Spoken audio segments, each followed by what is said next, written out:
નમસ્કાર, happy new year. કેમ છો બધા?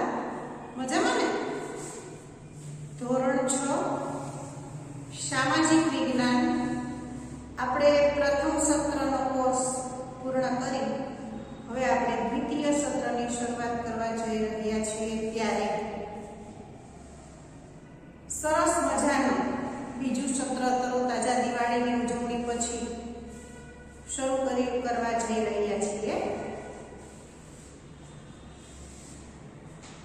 આપણો સામાજિક વિજ્ઞાનનો અભ્યાસક્રમ સળંગ છે, એટલે પાઠ્યપુસ્તક, નકશાપૂર્તિ અને સ્વાધ્યાય પોથી તેની તે જ રહેવાની છે, બદલવાની નથી, બજારમાંથી ખરીદવાની નવી નથી.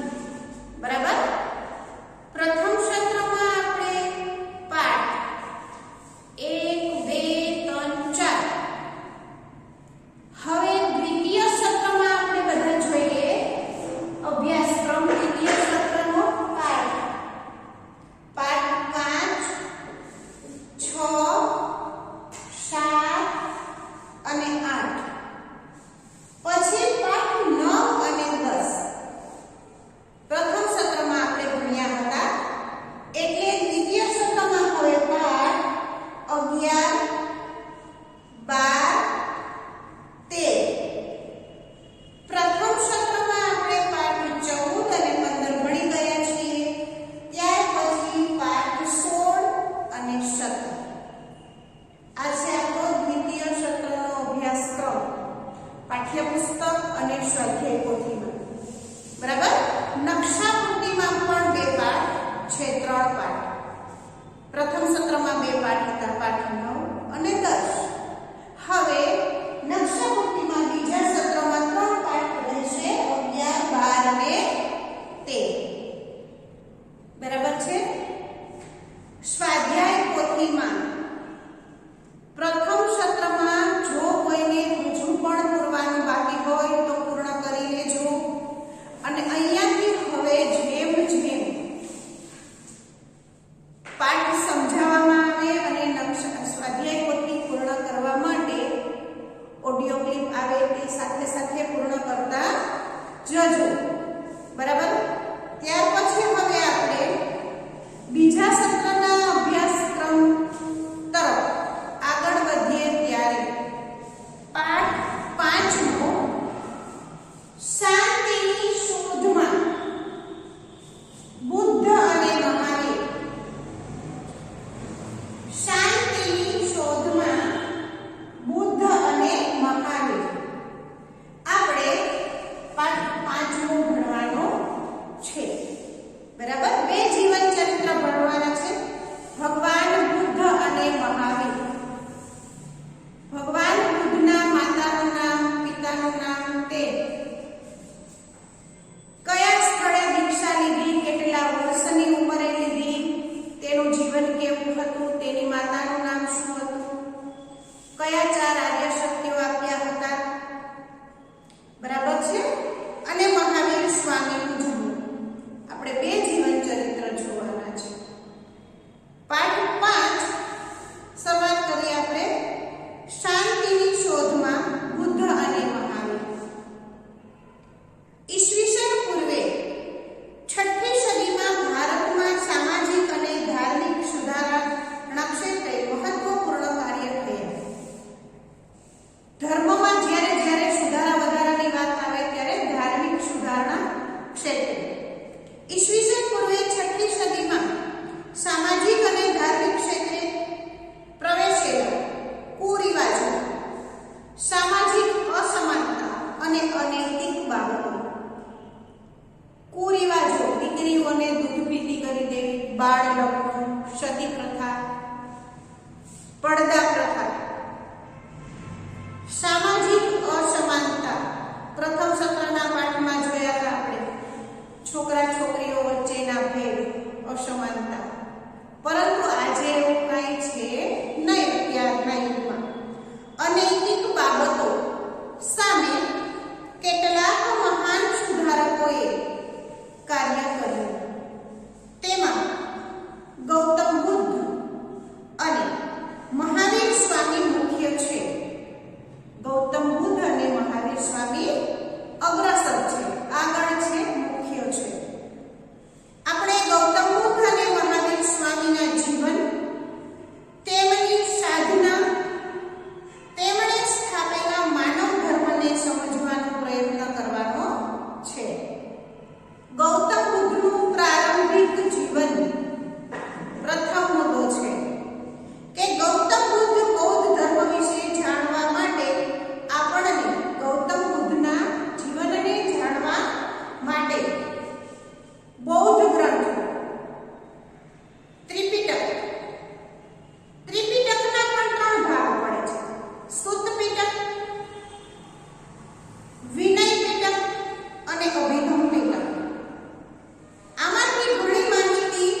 સિદ્ધાર્થ ધ્યાન અને સમાધિની ચર્ચા કરતા રહેતા હોવાથી તેના પિતા ચિંતિત રહેતા, વિચારતા રહેતા કે મોટો થઈને શું કરશે, વિચારતા ચિંતિત રહેતા હતા.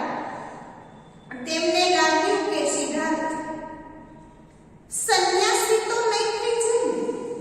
તેના અંદર તેને પ્રશ્ન ઉદ્ભવતો હતો કે સિદ્ધાર્થ સંન્યાસી તો નહીં થઈ જાય. સિદ્ધાર્થના યુવાન અવસ્થામાં જ લગ્ન કરવામાં આવ્યા. યુવાન થતા જ સિદ્ધાર્થના સુધોધને લગ્ન કરી દીધા તેના પિતાએ. તેની પત્નીનું નામ યશોધરા હતું અને એક પુત્ર પણ હતો. તેનું નામ હતું રાહુલ. પાઠ્યપુસ્તક ખુલ્લું હોય, તમારા હાથમાં પેન્સિલ હોય તો વેલ એન્ડ ગુડ, તમે લોકો અંડરલાઈન કરજો. તેની પત્નીનું નામ હતું યશોધરા અને તેના પુત્રનું નામ હતું રાહુલ. બરાબર? ગૃહ ત્યાગ અને સાધના. ગૃહ ત્યાગ અને સાધના. સૌપ્રથમ આપણે શું જોયું? તેનું પ્રારંભિક જીવન જોયું. શું જોયું? પ્રારંભિક જીવન. બરાબર? હવે એને ગૃહ ત્યાગ ક્યારે કર્યું, સાધના ક્યારે કર્યું જોઈએ. લગભગ 30 વર્ષની વયે, 30 વર્ષની ઉંમરે જ્ઞાન પ્રાપ્તિ અને સંન્યાસની શોધમાં તે પોતાના રાજવી પરિવાર, રાજાનો દીકરો જે ઘરમાં રહેતો હોય એવો પરિવાર કહેવાય રાજવી, સુખી અને સમૃદ્ધ પરિવાર. રાજવી પરિવાર અને રાજ્યનો ત્યાગ કરી સંન્યાસી બનવા નક્કી કર્યું. એક રાતે તેમના સારથી છન અને પોતાનો પ્રિય ઘોડો કંથકને લઈ રાજ્યની બહાર આવેલા નદી કિનારે ગયા. તેના સારથીનું નામ શું હતું? છન. અને તેનો ઘોડાનું નામ શું હતું? કંથક હતું. અંડરલાઈન કરજો, યાદ રાખવાનું છે. એક રાત્રે તે રાજ્યમાંથી બહાર તેના સારથી અને ઘોડાને લઈ અને નદી કિનારે જાય છે. નદી કિનારે જઈ પોતાના રાજવી કપડા ઉતારી અને ભગવા કપડા ધારણ કરે છે. જોઈએ આપણે આગળ કે પોતાના રાજવી પોશાકનો ત્યાગ કરીને છંદને પોતાના તમામ આભૂષણો આપી કંથકને લઈ રાજમહેલ જવા આજ્ઞા આપી અને પોતે સંન્યાસીના ભગવા કપડા ધારણ કરી જંગલ તરફ ચાલ્યા. શું કર્યું? તો કે તેને પોતાના રાજવી કપડા ત્યાગ કર્યા, જે આભૂષણો ધારણ કરેલા હતા એ ઉતારી નાખ્યા અને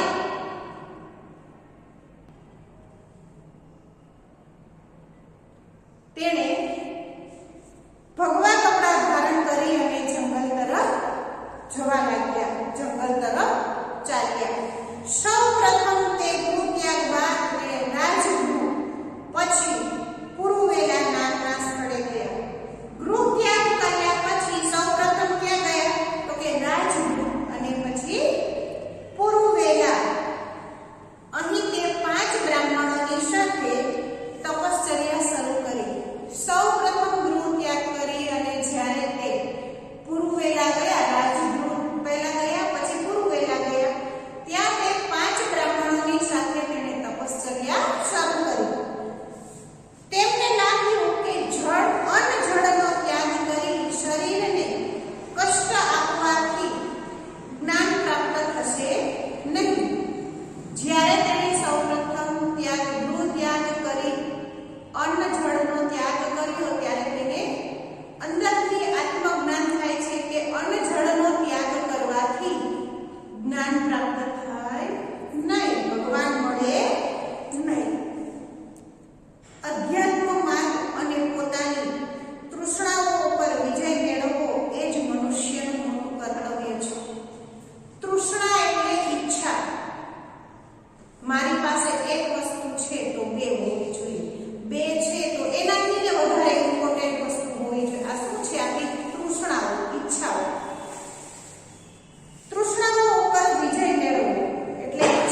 પહેલું શું કીધું તો કે સંસાર દુઃખમય છે.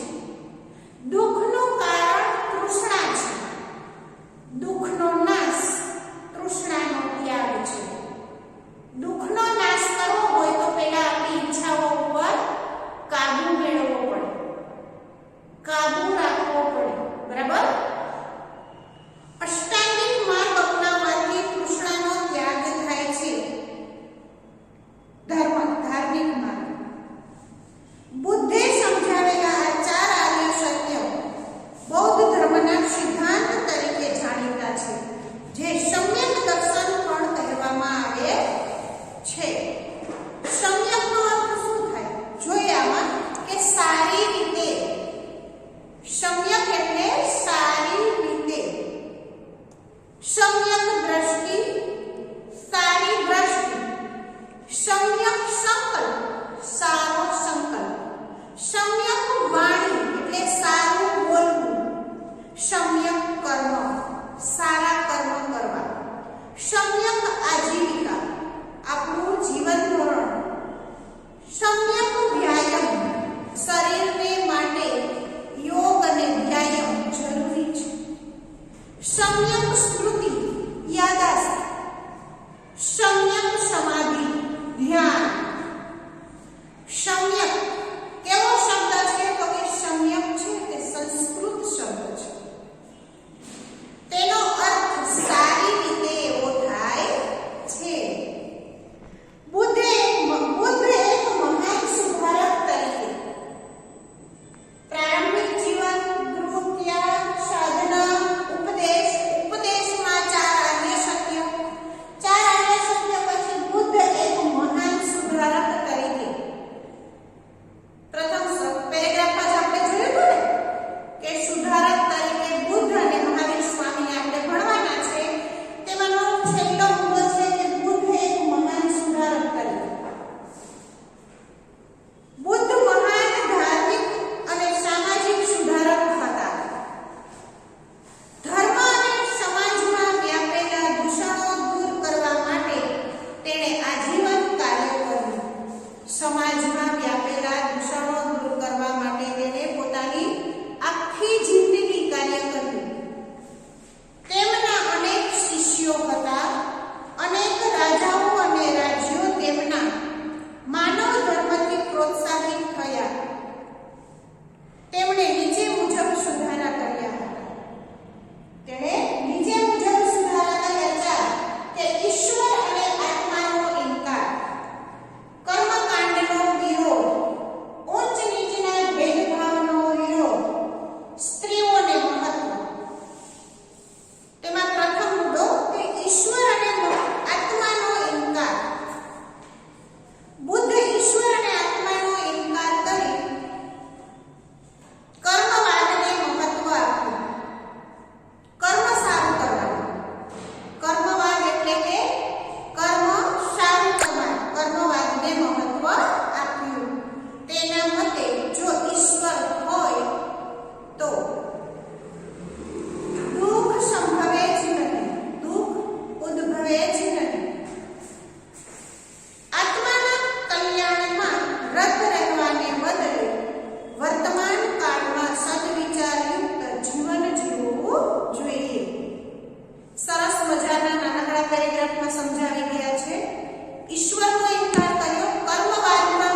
નિર્વાણ માત્ર પુરુષો જ કરી શકે એવું નથી, સ્ત્રીઓ પણ પ્રાપ્ત કરી શકે છે.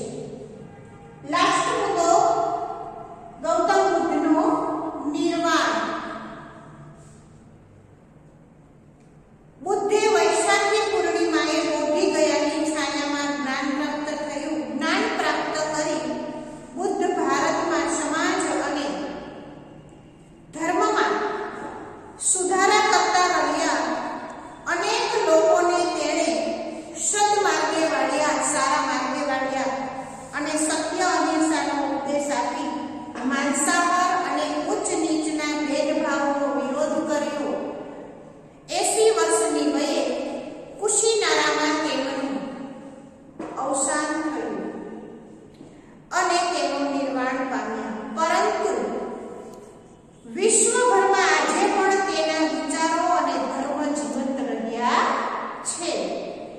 બરાબર. આ હતું આપણે ગૌતમ બુદ્ધનું પ્રારંભિક જીવન. તો કે ધાર્મિક ક્ષેત્રે ગૌતમ બુદ્ધ અને મહાવીરના બે જીવન ચરિત્રો ભણવાના છે. તેમાં ગૌતમ બુદ્ધ ગૃહ ત્યાગ, તેની માતાનું નામ, પિતાનું નામ, તેની પાલક માતાનું નામ, આશ્રમનું નામ, તેના ગુરુનું નામ, ક્યારે તેણે સારથીનું નામ, ઘોડાનું નામ, ક્યારે ગૃહ